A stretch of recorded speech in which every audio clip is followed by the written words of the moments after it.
Hello students, आज हम chapter 1 number systems की एक्सरसाइज 1.2 कवर करेंगे इस वीडियो में। तो चलिए स्टार्ट करते हैं। हमारा पहला क्वेश्चन है, state whether the following statement are true और फॉल्स, जस्टिफाई योर आंसर। हमें कुछ स्टेटमेंट नीचे दी गई हैं, उसको हमें बताना है कि वो ट्रू है या फॉल्स है, और हमें उस स्टेटमेंट को जस्टिफाई भी करना है, बताना है कि क्यों वो स्टेटमेंट ट्रू है और वो क्यों फॉल्स है। तो हमारी पहली स्टेटमेंट जो है, पहला क्वेश्चन है, every irrational number is a real number. ये कह रहा है कि हमारा हर इरेशनल नंबर क्या होता है, रियल नंबर होता है। तो ये जो स्टेटमेंट है हमारी ट्रू है। क्यों ट्रू है? क्योंकि इरेशनल नंबर, सारे इरेशनल नंबर रियल नंबर होते हैं, क्योंकि जो रियल नंबर है हमारा वो कॉम्बिनेशन होता है रेशनल नंबर और इरेशनल नंबर का। इसलिए हम ये कह सकते हैं कि हमारा सारा इरेशनल नंबर रियल नंबर कहलाता है। तो हम लिख देंगे पहले, ये स्टेटमेंट हमारी ट्रू है।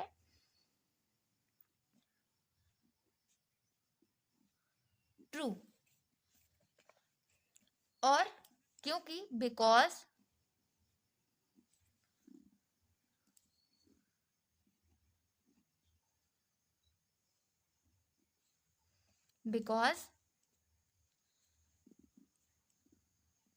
Real number is a collection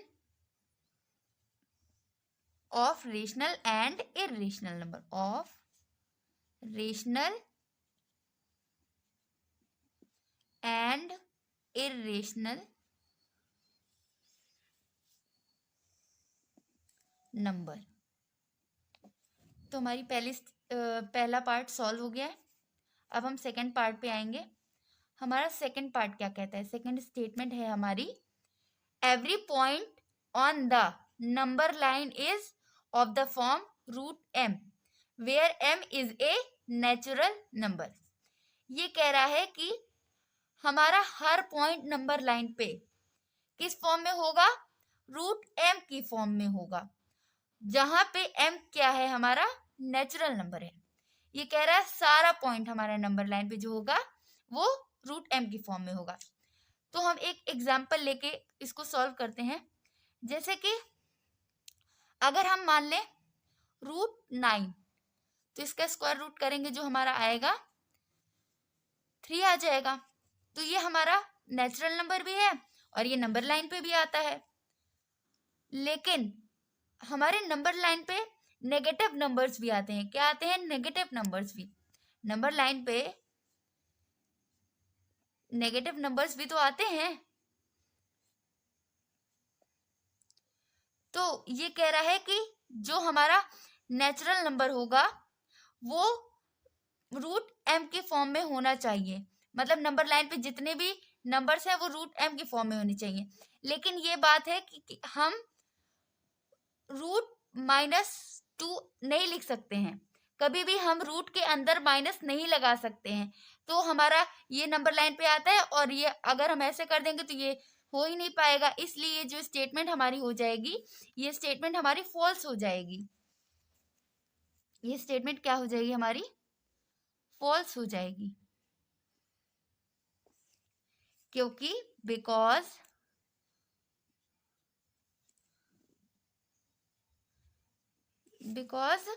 a negative number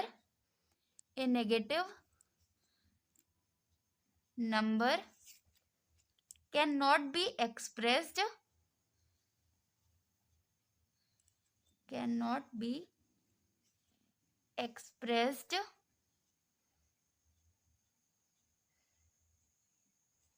as square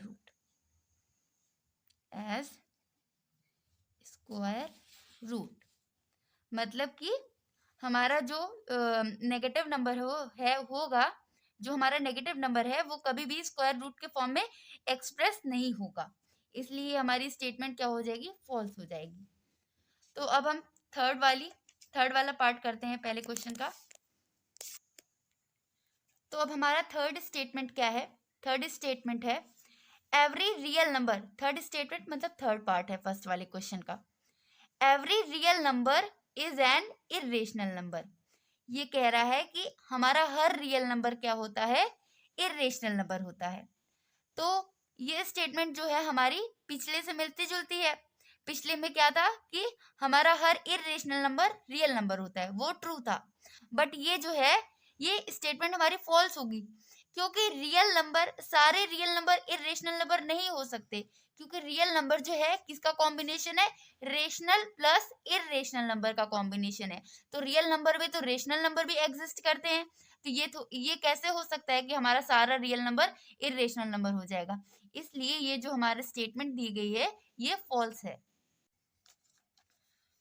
तो ये हमारा फॉल्स हो जाएगा।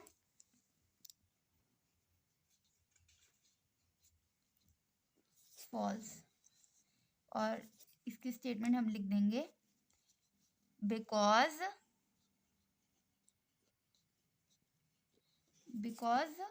Real number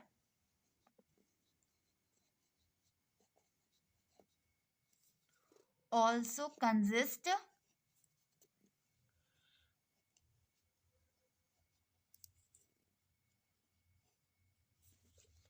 rational number।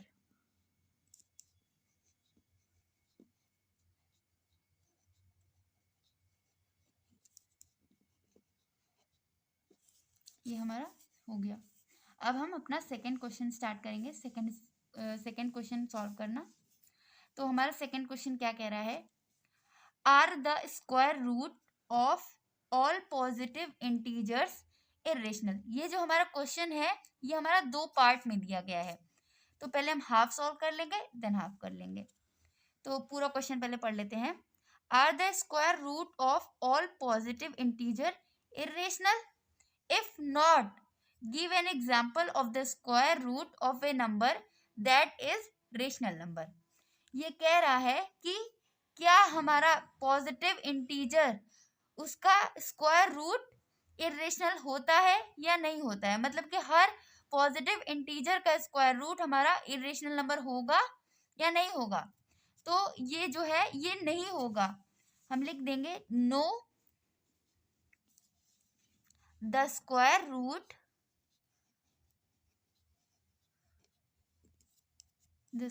Root of all positive integer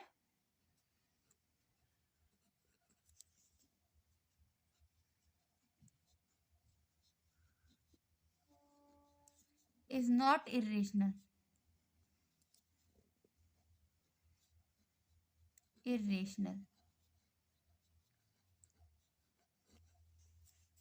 इतना हमने सॉल्व कर लिया। अब क्या कह रहा है, अगर वो इरेशनल नहीं होगा तो हमें एक एग्जाम्पल दो कि जिसका स्क्वायर रूट हमारा रेशनल नंबर आए।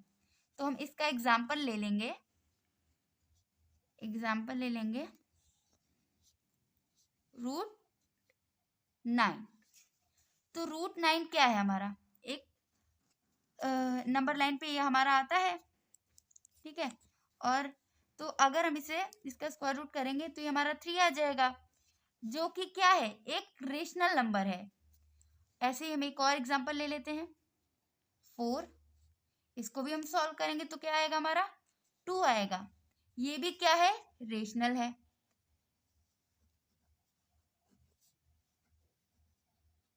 तो इसलिए ये वाली हमने बता दिया कि हमारा सारा पॉजिटिव इंटीजर का स्क्वायर रूट इरेशनल नहीं होता है। तो ये वाला क्वेश्चन भी हमारा सॉल्व हो गया है। अब हम अपना थर्ड क्वेश्चन स्टार्ट करेंगे सॉल्व करना। तो अब हम अपना थर्ड क्वेश्चन सॉल्व करेंगे। क्या है question, show how root 5 can be represented on the number line. हमें बताना है कि रूट 5 नंबर लाइन पे कैसे रिप्रेजेंट होता है, मतलब रूट 5 कहाँ पे रिप्रेजेंट होता है नंबर लाइन पे, हमें उसको शो करना है। नंबर लाइन पे रूट 5 कहाँ एग्जिस्ट करता है, कहाँ पास लोकेट करता है। तो सबसे पहले हम क्या कर लेंगे, नंबर लाइन ड्रॉ कर लेंगे। क्या कर लेंगे, नंबर लाइन ड्रॉ।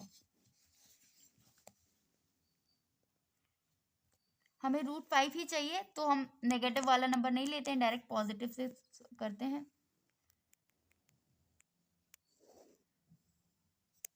ठीक है, और हम सेम उसमें मेजर करके इस पे पॉइंट्स लगा देंगे।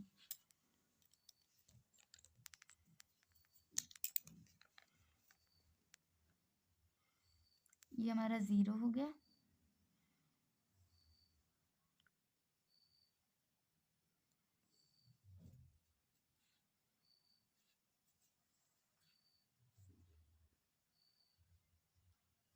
सॉरी ये नहीं होगा, यहाँ होगा, ये हमारा 0 हो गया, ये 1, ये 2, ये 3, ये क्या हो गया 4, ऐसे आगे चलता जाएगा पॉजिटिव में। तो फिर हमें एक ऐसा राइट एंगल, हमें क्या करना है, √5 को शो करना है। तो हमें कोई एक ऐसा राइट एंगल ट्रायंगल चाहिए जिसका हाइपोटेन्यूज क्या है, √5 हो। तो हमारा √5 हाइपोटेन्यूज कैसे होगा, अगर हमारा जो बेस है, बेस ये एक परपेंडिकुलर ले रहे हैं हम, और एक ये हाइपोटेन्यूज ले रहे हैं, तो ये हमारा राइट एंगल ट्रायंगल बन गया। अगर हमारा बेस जो है वो 2 हो जाए, ठीक है, और हमारा जो हाइपोटेन्यूज है ये 1 हो जाए, ठीक है, तो फिर ये हमारा जो ये होगा इसका हाइपोटेन्यूज वो हमारा √5 आ जाएगा। क्या आ जाएगा, √5। एक बार हम यहाँ सॉल्व करके भी देख लेते हैं। हाइपोटेन्यूज का square is equal to base का स्क्वायर प्लस परपेंडिकुलर का स्क्वायर।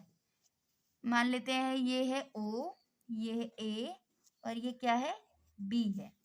तो हमारा हाइपोटेन्यूज क्या है, OB का स्क्वायर, ठीक है, और हमारा बेस क्या है 2, ये 2 का स्क्वायर हो जाएगा, OB का स्क्वायर पूरे का होगा, फिर प्लस परपेंडिकुलर क्या है 1 है, ये 1 का स्क्वायर हो जाएगा, ये OB का स्क्वायर 2 का स्क्वायर करेंगे 4 आएगा, प्लस 1 का स्क्वायर करेंगे 1 आएगा, तो ये हो जाएगा हमारा 5, ये OB का स्क्वायर रहेगा।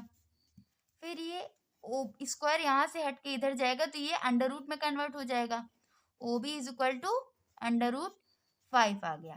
तो ये हमारा आ गया ना √5। तो इसी तरह हम करके नंबर लाइन पे शो करके तब हम आराम से लोकेट कर देंगे कि कहाँ पास हमारा √5 आता है नंबर लाइन पे। तो क्या करेंगे, सबसे पहले हमें नीचे बेस 2 चाहिए, तो हम ये 1 ले लेंगे, ये 1 और ये 2, मतलब ये पूरी एक लाइन ले लेते हैं, और 2 पे क्या कर लेंगे, एक परपेंडिकुलर लाइन खींच लेंगे। कितनी डिस्टेंस की, 1 डिस्टेंस की, मतलब इतनी जो डिस्टेंस है 0 से 1 के बीच में, उसी सेम डिस्टेंस की एक लाइन ले लेंगे हम, जो कि 2 पे परपेंडिकुलरली ड्रॉ कर लेंगे। 2 पे हम एक सेम इस लेंथ की एक लाइन ड्रॉ कर लेंगे परपेंडिकुलरली,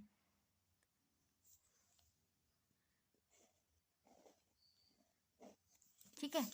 ये पॉइंट O है, ये A है, और ये पॉइंट क्या है, B है, और हम O को B से ज्वाइन कर देंगे।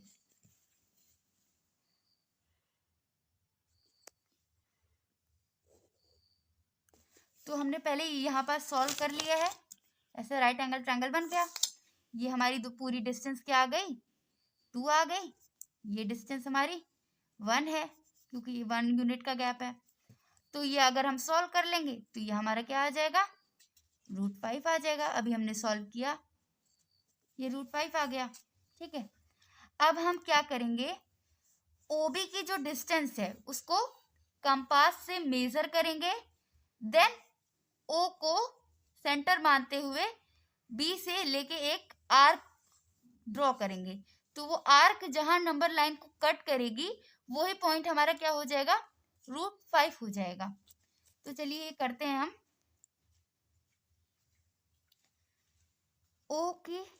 OB की डिस्टेंस हम मेजर कर लेंगे, हमने मेजर कर ली, और O को सेंटर मानते हुए एक,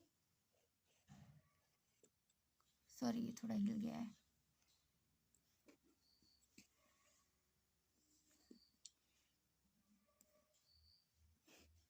ये हमारा एक लाइन आएगा, ये हमारी लाइन क्या हो जाएगी, ये हमारी √5 हो जाएगी। क्या हो जाएगी, √5। तो हमने इसको नंबर लाइन पे शो कर दिया है। अगर आपको ये वीडियो समझ आई हो तो लाइक करिए, सब्सक्राइब करिए, शेयर करिए। और अगर कोई भी प्रॉब्लम आती है क्वेश्चन में सॉल्व करने के बाद तो आप हमसे कमेंट सेक्शन में पूछ सकते हैं। Thank you.